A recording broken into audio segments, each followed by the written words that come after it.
ஆண்டவருடைய நாமம் மகிமைப்படுவதாக. இந்த காலை நேரத்திலே உங்களை பார்ப்பதிலே மிகுந்த மகிழ்ச்சி அடைகிறேன். இந்த நாளுடைய தியானத்துக்கு ஒரு வேத வசனத்தை வாசிப்போம். எரேமியாவின் தீர்க்கதரிசன புத்தகம் 29வது அதிகாரம் 11வது வசனம். நான் உங்கள் பேரில் நினைத்திருக்கிற நினைவுகளை அறிவேன் என்று கர்த்தர் சொல்லுகிறார். அவைகள் தீமைக்கல்ல, சமாதானத்துக்கு ஏதுவான நினைவுகளே. நாம் ஆராதிக்கிற நம்முடைய தேவன், அவருடைய பிள்ளைகளா இருக்கிற நம்முடைய வாழ்க்கை குறித்து எப்பொழுதுமே அவர் நன்மையான நினைவுகளை கொண்டிருக்கிற தேவனாக இருக்கிறார். சில நேரங்களிலே நாம் சந்திக்கக்கூடிய சூழல்கள், பிரச்சனைகள், கடினமான பாதைகள், அதன் வழியாய் நாம் கடந்து போகும்போது நமக்கு அது கடினமாய் தோன்றலாம். அது ஒருவேளை தவறான பாதையை போல தோன்றலாம். ஒருவேளை தேவன் நம்மை மறந்தது போல ஒரு சூழ்நிலை இருக்கலாம். ஆனால் தேவன் ஒருபோதும் நம்மை மறப்பதில்லை, ஒருபோதும் நமக்கு தீமை செய்வதில்லை, தீமையை நினைப்பதே இல்லை. அவர் எதை செய்தாலும் அவர் நன்மைக்கு எதுவாக செய்கிற தகப்பனாக இருக்கிறார். ஒரு புத்தகத்தை வாசிக்கும் போது ஒரு சம்பவத்தை வாசிக்க நேர்ந்தது. அதிலே பெரு என்ற தேசத்திலே ஒரு பெரிய பாலைவனம் இருக்கிறது.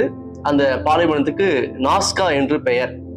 அந்த பாலைவனத்திலே கிட்டத்தட்ட கிமு 200வது ஆண்டுகளில் இருந்து கிபி 600வது ஆண்டு வரைக்கும் நாஸ்கா இன மக்கள் அங்கே வாழ்ந்து கொண்டிருந்தார்கள். அந்த நாகரிகம் அங்கே செலுத்து கொண்டிருந்தது.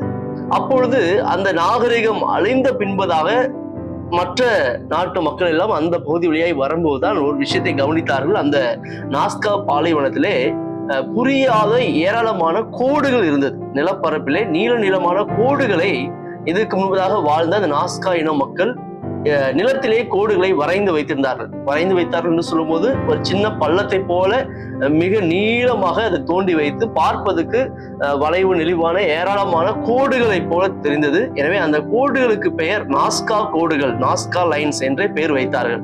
அது எதற்காக அந்த கோடு போட்டிருக்கார்கள் என்பதை யாராலும் கண்டுபிடிக்கவே முடியவில்லை. ஏன், இது ஏதோ ஒரு விஷயம் இருக்குது, ஆனா என்னன்றதை கண்டுபிடிக்கவே முடியல. எது வரைக்கும்னா 19வது நூற்றாண்டு வரைக்கும், கிட்டத்தட்ட 6வது நூற்றாண்டுல போடப்பட்ட கோடுகளுக்கு 19வது நூற்றாண்டு வரைக்கும் பதிலே கிடைக்கவில்லை. ஏன் இந்த கோடுகள் என்று சொல்லி 19வது நூற்றாண்டுல 1939வது ஆண்டுல ஒரு சயின்டிஸ்ட், ஒரு விஞ்ஞானி, அவர் தான் ஒரு விஷயத்தை கண்டுபிடிச்சாரு. இந்த கோடுகளை ஒருவேளை நம்ம பார்க்கிற விதத்துல பார்க்காம இந்த பாலைவனத்துக்கு மேல ஒரு ஆகாய விமானத்துல போய் பார்த்தா ஒருவேளை இந்த கோடுகளுக்குரிய பதில் கிடைக்கும், இந்த புதிர்களுக்கு ஒரு ஆன்சர் கிடைக்கும் அப்படின்னு ஒரு விஷயத்த சொன்னார். அதுக்கப்புறம் தான் அந்த பாலைவனத்துக்கு மேல ஆகாய விமானத்தின் மூலமாக பறந்து அங்கிருந்து பார்க்கும்போது மிகப்பெரிய அதிர்ச்சியும் ஆச்சரியமும் இருந்தது.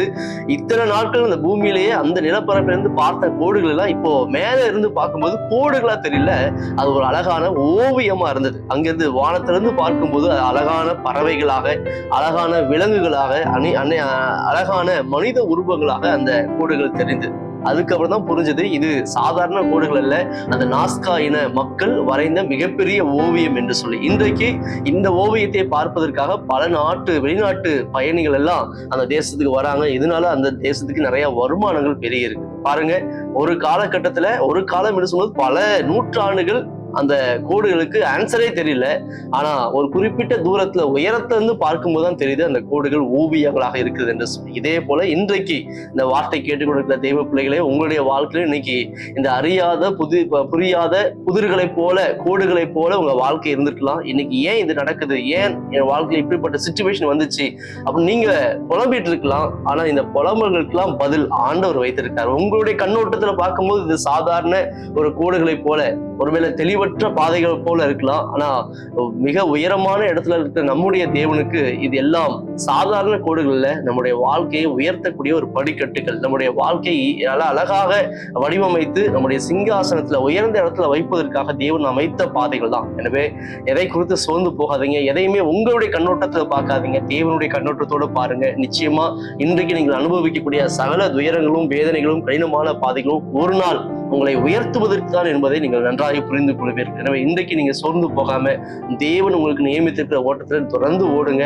காரணம், அவர் உங்கள் மீது வைத்திருக்கிற நினைவுகள் தீமைக்கானவைகள் அல்ல, அவைகள் சமாதானத்துக்கு ஏதுவானவைகளை. எனவே தொடர்ந்து இந்த நம்பிக்கையோடு, இந்த தைரியத்தோடு நாம் முன்னேறி செல்வோம். கர்த்தர் நம்மை பலப்படுத்துவார், உயர்த்துவார், ஆசீர்வதிப்பார். கண்களை மூடி ஜெபம் பண்ணுவோம்.